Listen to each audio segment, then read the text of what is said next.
Hello, moms. I know it's been a while. It's your girl, Sharita, the Behavior and Literacy Strategist, coming at you from the Morgan Unlimited Growth Institute, where you can find solutions for your child's behavior and literacy challenges. I have something to show y'all real quick. That's why I'm going live today, okay? I am going to talk to you really quickly about this very important thing. It's very important. I know I say that about everything, but do not help your child write their sentences. Do not do it. Don't help them at all. Now, I know that you're worried about the looks on your child's face, the look on your child's face when you don't help them, and you're wondering how in the world they're going to be able to write when it's time for them to sit down and do their work, or if you give them a writing topic, a writing prompt, and you want them to write. And you're used to going over there, you're telling them what you want them to write about, you're telling them how to write it, and you're there in case they need help. If they don't know how to spell a word, you're there to help them through it. Throw all of that out. And the reason I'm telling you to throw all of that out is, ask yourself this question. Do you want your child to improve and grow in their writing? Or do you want your child to always need help writing? Ask yourself that question. And if you want your child to grow in their writing, get better and better and better, then stop helping them. Okay? I'm going to tell you what to do instead.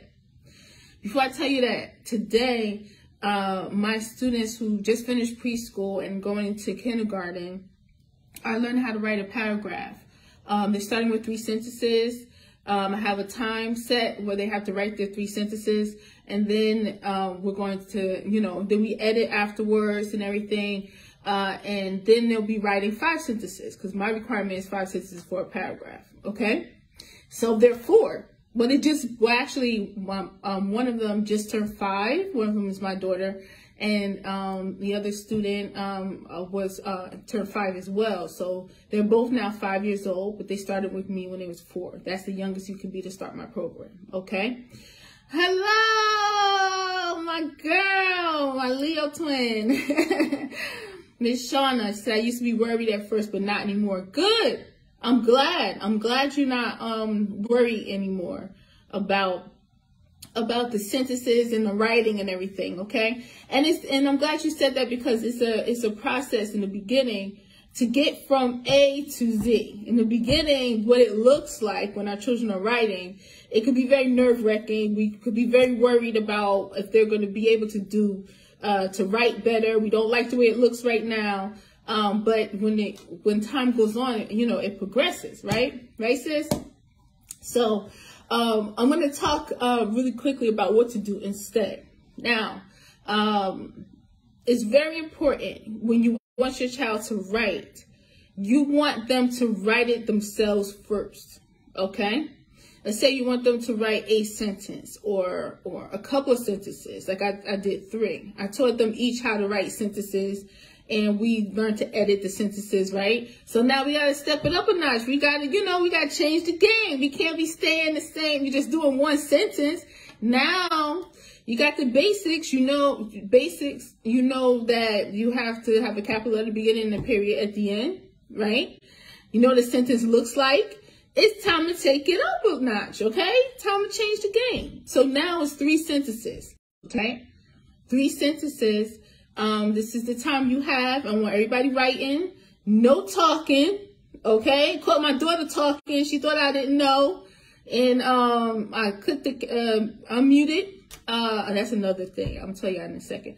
I unmuted and I'm like, no talking. She's like, cold busted. You lose points. No talking at all, okay? So when they're not allowed to talk, they know that they have to write for a period of time and they can't talk at all. That means they also can't ask for help. You're going to write for this period of time. And then if the timer, you write until the timer goes off. I want pencils moving. I want eyes on your paper. And that's what I want to see. Okay? So they have to write first and they have to work on their focus and they have to understand it's between me and these sentences. Then they're going to think. Then they're in creation mode. They're creating sentences that's coming from them. If your child say, what do I write about? What do you want to write about? I have my students pick their topics. Now, I know in school they have to write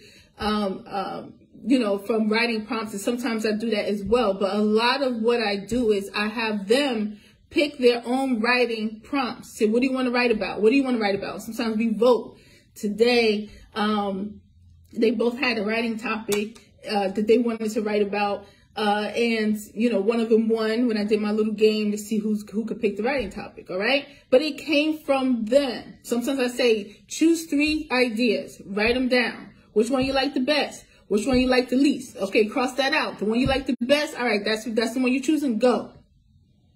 They have to be creating it from start to finish. It's on them. So they start writing. Why do you want them to write the sentence wrong? You want them to write it wrong so that you can see, I see that they have a problem with capital letters. I see that they don't understand that they're supposed to write a capital I all the time if it's by itself, right? I need to teach them that. I see that they know how to write, but they're forgetting if they write the word going, like what I'm about to show you, they are forgetting, they don't know ing goes at the end.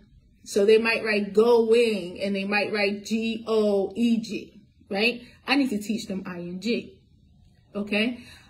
See that at the end of the sentence, they didn't put a period.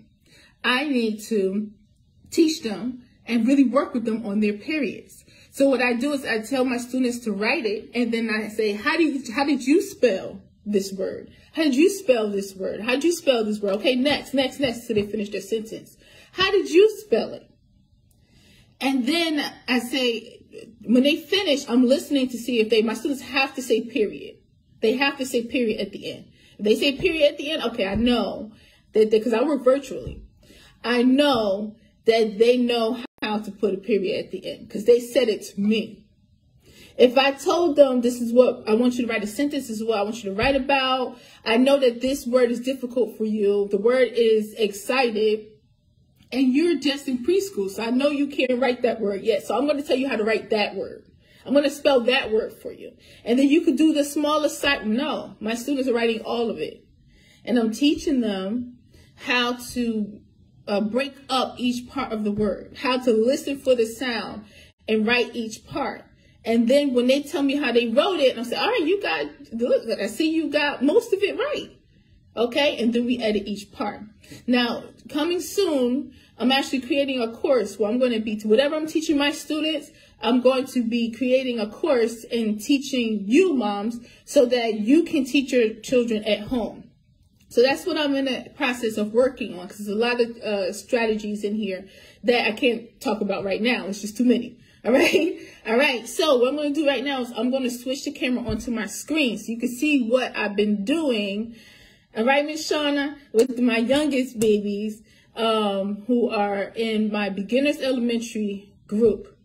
I have 2 groups for students when they first come in. If I have to start from scratch with you, it's beginners elementary. If you have the basics, you know all your sight words, you can write a sentence. You may need to work on capitalization and punctuation, right? But you have the basics, okay? You know what vowels are. Then you can read somewhat. Okay, now we go to the advanced group. So now you're pretty okay. You're just not reading and functioning at or above your grade level. Well, I have an early learning group for the preschool kids. And these 2 students, one of them is the daughter of Miss Shauna right here. Excellent young lady. They did so well and they advanced so much in the early learning group that I had to promote them. They're the youngest students that I've had in that group because usually they are maybe 2nd, 3rd, 4th, or 5th grade. That's the highest in that group. And they don't have a literacy foundation. I have to work from scratch. But they did so well that they were too big for the other group. So here they go. So I'm going to turn the camera around and show you. Okay. All right. So, these are sentences. And like I said, we come up with sentences during our conversations sometimes. If we start talking about a basketball game, we're like, oh, we're going to write a sentence about that, because I believe in students, what they're learning coming from them. I'm not teaching them so much. They are more than I'm teaching them. They are learning. And I'm teaching them at their challenge level. And it's coming from them. So we talked about pizza one time.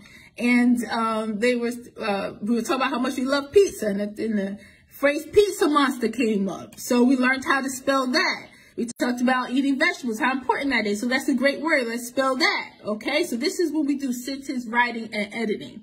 We're also, every time there's a new month, my students have to write the month out. There's no 7/7/2022. They have to write the month out. So that they had to spell that themselves. Everything you see on here, my students have spelled themselves. Okay. So what you see in the top area, I want to go to the store, I went to the basketball game, pizza, monster, vegetable, July, all words and sentences that they spelled already themselves, and then we edited it and we fixed it, and then they learned how to spell it. And every time when we start class again, they review by reading those sentences. Now look at the bottom, because this is what we've been working on lately. You see, I am excited because I am going to kindergarten. Those are words that they all had to spell, and we broke it up and we worked on the sentence so that they can spell it themselves. Now I want you to look at, when I eat, I clean up after myself. The top sentence has not been touched. That came directly from a student. When I look, I'm seeing, when they tell me how they spelled it, I'm seeing what they know and what they don't know. When I coach students, and when you coach your child at home, you are looking first, before you work with them or anything, you want to know what they know. You want to know how they learn. You want to know how they see it. After you learn that, then you can help them grow from that. So from the sentence, you can see the first sentence, when I eat, I clean up after myself. The first one, W-A-N. You know, the child has the W, the child has the N. But the child doesn't know W-H yet. So I understand that I have to teach that. The A-N and the E-N gets mixed up a lot when kids are spelling, right? So them understanding, and you see on the bottom, we edited that today. Okay, and I'll tell you how we edited it in a second. All right. You see also the I's. They didn't say capital I, uppercase I. I don't write uppercase, because after we write the sentence and we start editing and they find the mistakes, I want them to tell me that I needs to be an uppercase I. Eat was spelled correctly. Look at clean. You see C-L-I-N. That could look like the word clean. That's what I'm looking for. I can hear clean in there, because sometimes I makes the E sound, and that's what they're learning as well. Okay, now they'll learn that a letter has to be removed from there, and two letters have to replace it. Okay, up was spelled correctly. After was spelled correctly. Look at myself. Myself. There's an S, there's an F, there's an L. They're just in the wrong place, and then they have the A instead of the E. I told you the A and the E gets mixed up a lot. Okay, so that's what you want. Let your child mess it up first, so that you can see, this is what my child knows. This is what my child doesn't know. This is what, okay, so we're going to practice this. We're going to practice the E-L sound in myself. We're going to practice words that have E-L. And we're going to continue to spell sentences. We're going to continue to read and keep coming across. And every time we come to E-L, we're going to point it out. We're going to circle it. Remember, oh, here's another word that has the E-L sound in it. One thing that I say, like for words that have A-R in, they love it. When I say A-R-R, like a pirate, R, and they do it too. Okay? So we find different words. It's not just giving them a list of words and say, remember it, but they are reading and they are finding words that go along with what they've been learning. They get excited about it. Okay. So from myself, we can tell that they need to learn EL, and they need to when they learn EL and then the last sound is, then they'll be able to put that word together. So we haven't gotten, you see the second sentence, we haven't gotten to myself yet. But what we got to was, the first letter of the first sentence always has to be a capital. They know this, but did I say it? No. I said there's something needs to happen in that word. What is it? They have to figure it out. Let your child figure it out. Now, for sometimes you're working with your child and they're like, I don't know it, and they're getting all upset and they want to give up. You have to understand that that's not their ability. That's their behavior. And you need to separate the two. You need to have a plan for when it's time for them to do their work. When they start acting up and whining and complaining and crying and sitting there refusing to do it, it's not that there's no way that they're going to learn this, because they will. It's that they are trying to get you to do it for them. Or they're trying to get you to believe that they just can't do it at all and make it easier for them. Or just have them not do it at all. So don't give up when they do that. Have a plan in place for that and keep going, okay? So they have to figure it out. I don't spell anything for them. I don't tell them what's wrong in the sentence. I tell them to find it. One of my students said, where's the letter that you want me to find? I said, that's where you're going to tell me. Look at the sentence. Look at each word. Which one of those words you think are not is not spelled correctly? Pick one. And if they pick one that's already spelled correctly, I say, good job. Nope, you did that one good. Go again. Keep going. Keep going. Nope, that one's right. Good job. Pat yourself on the back. You spelled that right. Keep going. What's the next one? What's next? Ding, ding, ding. You got it. You're correct. Very good. That is not spelled right now. Now we have to edit it. There's a couple of things that I do to edit, to teach them how to edit the word. Now, if you see there, I have student number 1 and student number 2. If you have more than one child, honey, this is great to do. To have them, and they both need to work on spelling and stuff, have them earn points every time they find a mistake, every time they know how to fix the mistake, every time they pick a correct letter, they earn points. And then take turns. So I do that every single time. And they get excited because they want to get another point on the board. And guess what? It helps them to focus in on the word. Really focus and really slow down and pay attention to detail. That's one of the goals that is very common in my program that I give students. Slow down and pay attention to detail. So they have to be more patient. They have to look at each letter. They have to focus. You see them leaning in and focusing in. You see them blocking everything out so that they can figure out what's missing or what needs to change so they can get that extra point. All right? So don't be afraid to push your children, and don't worry about if they crying or whining and they want you to help and they say, I can't do it. We're not allowed to say, change your language. I always say that. You're not allowed to say, I can't. You can't say, I don't know. You're not allowed to say, I don't know. I can't. It's hard. You just take that out of vocabulary. You say, I got this. And you keep going. All right?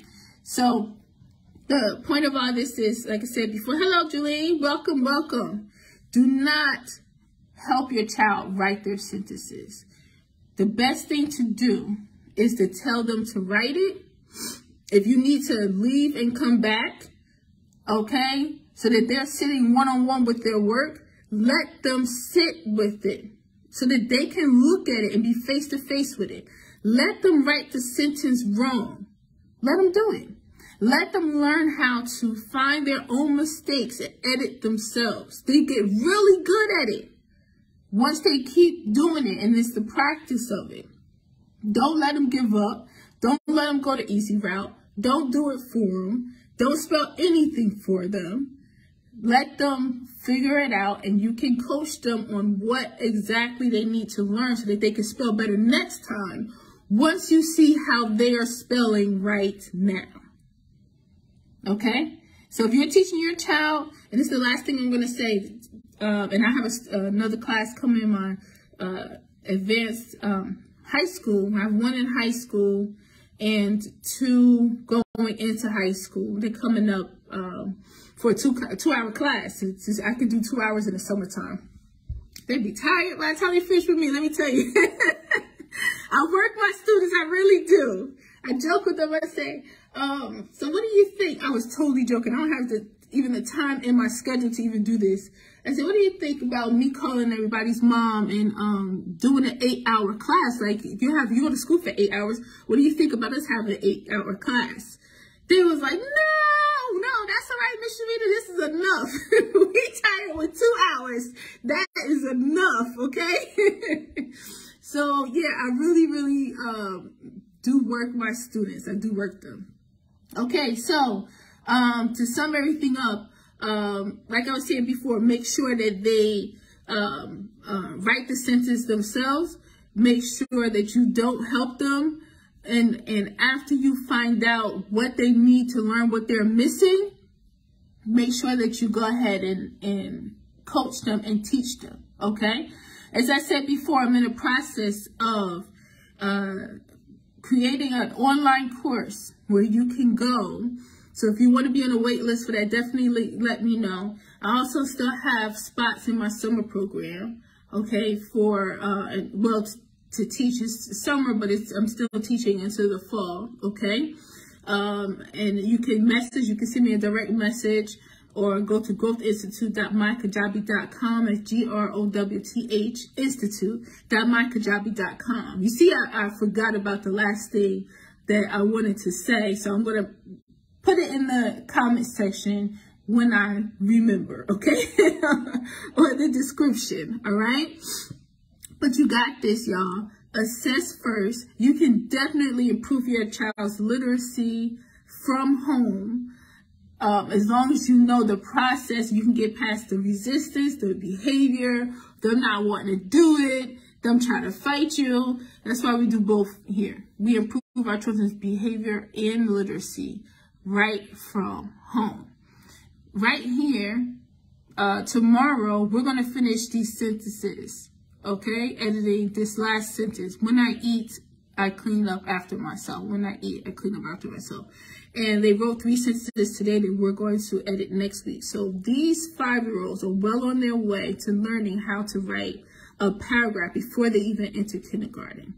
It's never too early to start, and it's never too late. If your child is older and they're struggling to write, if they're in middle school or high school, and they're struggling to write or spell or read, they're reading way below grade level, if they're acting out, it is never too late. If I was an adult right now and I was having trouble reading and I had an opportunity to figure this out so that I can improve my reading, I would do it. So don't ever think it's too late, all right? You're worth it. Your kids are worth it. You got this. You got this, all right? For more information on like it's my tutoring and coaching program, or to be on the wait list for when I start the online classes and support, send me a direct message. Go to growthinstitute.mykajabi.com for my tutoring and coaching program to book an appointment. Okay? Believe in yourselves. Believe in your child, honey, and always remember that growth is unlimited. Oh, I just remembered before we leave. I know I told you about that. The points system. They're earning points. So make it fun. Have your children work together to earn points. Put it up so that they always see where they are. You go the next day and they go again to do the game and edit their sentences. Student 1 has 4 points. Student 2 has 3 points. Student 2 is going to want to get more points. Student 1 is going to want to stay ahead. We always compete in here, but number one is they compete with themselves. I tell you, your job, because my students may be on different levels, even within the same group sometimes. One may be a little more advanced than the other. Your job is to do better than you did yesterday. That's our biggest competition. We're doing better. We're growing every single day, and we're doing better than we did yesterday. All right? All right. I love y'all. Thank you so much. Thank you, Miss Shauna, for coming to hang with me today. And y'all have a great day. I'm looking forward to more growth. Looking forward to more information that's coming out. We got to get our kids together, y'all. Forget the pandemic and everything that they lost during the pandemic, and they're going into the new school year. We're going to have them go into the new school year ready to do big things and change the game, all right? All right, y'all. Peace.